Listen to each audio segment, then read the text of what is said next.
Bonjour à tous, un petit quartier flash ce jeudi sur l'hippodrome de Vincennes, ça vous tente? Allez, direction le prix de Château-Renard, on va évoluer sur 2700 mètres, la grande piste, des compétiteurs qu'on connaît bien dans ce type de catégorie, une course assez ouverte avec des bases assez solides, mais ils sont quand même nombreux à pouvoir prétendre au succès.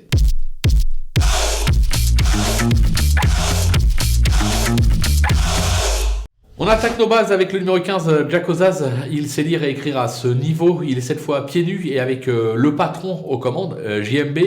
C'est tout simplement la course visée. Attention, numéro 4, Heading Reference. 100% de réussite à ce niveau cet hiver à Vincennes.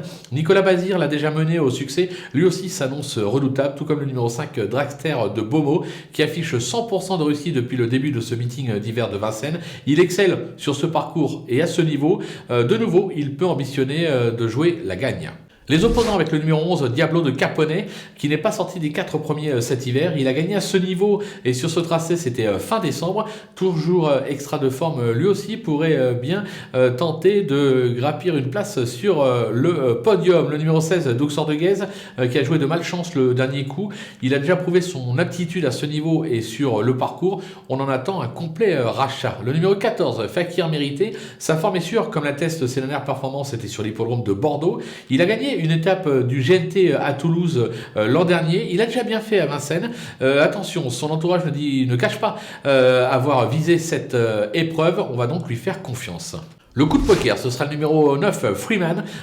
Plus heureux le dernier coup, il n'aurait pas été loin de la vérité. Il est confirmé sur ce parcours. C'est un prétendant sérieux aux places.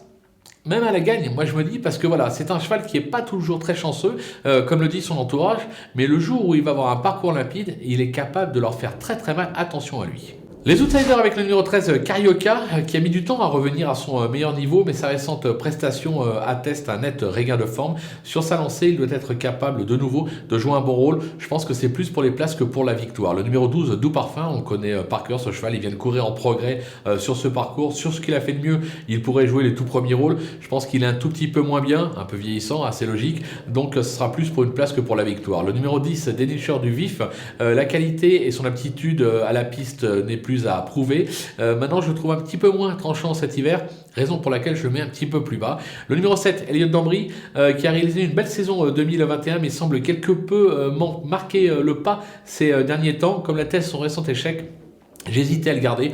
Je le garde en bout de piste parce que son entourage est assez confiant, dit que le matin c'est plutôt pas mal à l'entraînement, donc attention. Le numéro 2, FaceTime, bon logiquement ça devrait être dans les bases, maintenant le cheval est ferré. Mathieu Abrivard a prévenu, il y a un superbe engagement pour lui à la fin du mois, raison pour laquelle il reste avec des chaussures. Maintenant, même ferré, je me dis que sur une pointe, il est quand même capable de venir grappiller une petite place parce que c'est vraiment un cheval de qualité qui a fait un superbe meeting d'hiver. Je me refuse à l'abandonner totalement. On attaque avec les délaissés avec le numéro 1, Fosterwood. Son jardin reste l'hippodrome de Cannes-sur-Mer, même s'il s'est déjà placé sur ce parcours. Les Martens sont en grande forme. Maintenant, le cheval rentre après un an d'absence. Son entourage nous a dit, vous pouvez le regarder courir. On va leur faire confiance. Le numéro 3, Favori de Liton, qui vient de courir en progrès, mais sans être vraiment transcendant. Il semble actuellement loin de son meilleur niveau. J'aurais pu le garer en bout de piste. Voilà, moi j'y crois pas plus que cela, faut prendre des risques, j'ai préféré l'éliminer. Le numéro 6, Brissel, le cheval est vieillissant et les combats à Vincennes deviennent un petit peu trop durs pour lui, raison pour laquelle je l'écarte sans aucun regret. Et enfin le numéro 8, Belphégor Dupage, ses dernières performances ont été acquises sous la selle, ça se complique à l'attelé, le cheval est là aussi vieillissant, il semble un ton en dessous dans cette catégorie, raison pour laquelle je préfère l'éliminer. Voilà, on a fait le tour de cette belle épreuve, on va se quitter avec ma sélection bien évidemment et surtout mes conseils de jeu. À vous de jouer.